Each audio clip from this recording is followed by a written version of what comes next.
excited, man. What made you get into dancing? I mean, we never asked you that. What made you? What like instead of soccer, you were like, man, dancing, man. Like this is the thing. Wasn't the woman? I wish. I really wish I could say yes.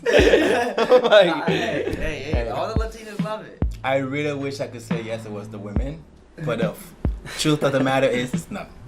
It was not the women. Because if you look at it at that time, you know, I could have gone and signed a good deal and really pushed myself to be a professional soccer player, right? But I chose dancing because I've been doing it my whole life. And back to the village where I've met my father and I was in this environment with stepmothers and stepbrothers, right. I was alone.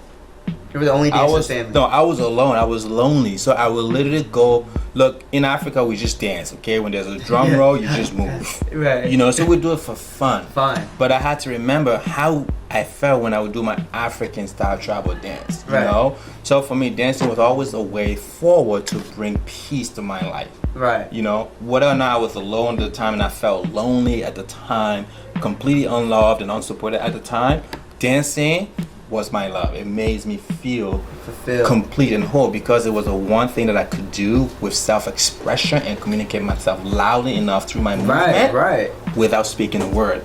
You know, so I may not speak a word, but my movement will be powerful enough that you will hear within me what I was feeling, you know, the passion.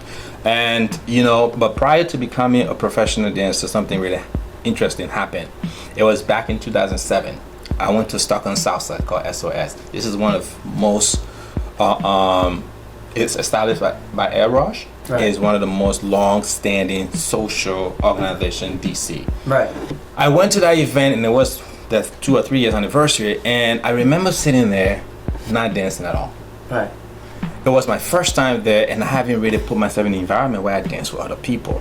So the entire night I was there with a couple of friends. Right. They're dancing and having fun and I'm admiring what they're doing, but at this time I haven't done any partner dancing. Right. Just hip hop and African style dance and a little bit of contemporary dancing.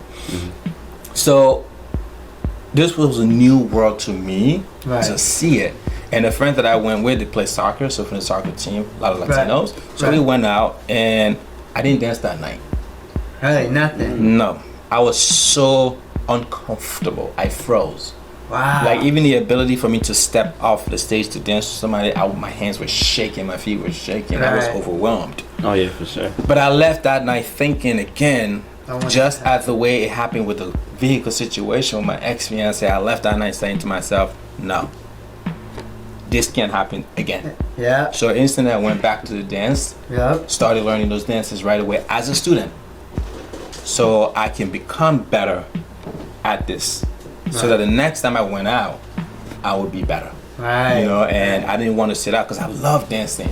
Right. But I was never dancing with somebody that was new to me. So to be able to just stand there and freeze, that didn't make me feel good at all. It was one and only time in my entire life of dancing that I felt completely out of place and empty. So I didn't like that feeling. I didn't want that. What was it, bachata, salsa? It was bachata and salsa. Oh, yeah. It was salsa and bachata. The things you love. It was salsa and bachata, you know? And there was then Earl Rush, honestly, when I first saw him dancing, he inspired me. He's an older gentleman, right? So he's good at what he does. And at the same time, he's passionate about it. At the same time, he extends the same joy to people in the community. So watching him do all these things growing up, and as an African American at that rate, for me, it was very inspiring. Right. You know, I'm like, okay, this guy can do it. I'm gonna do it.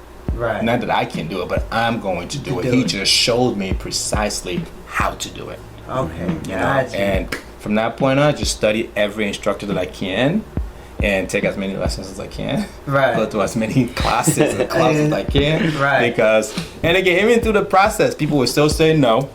You're still going to have people that don't want to dance with you. Right. And the primary reason is not because they don't like you. It's because they are uncomfortable. Right. It's a new environment. It's a new place. They've never seen you here before. You're out of, you know, you're not from this place. Some of them are trying to assess, are you really a good dancer? Right. You know? That's true. I learned that. I was dancing with this fucking scared. You can just give it like she was not dead. But I was like, hey, shout out to my man Abram. He said, go do it.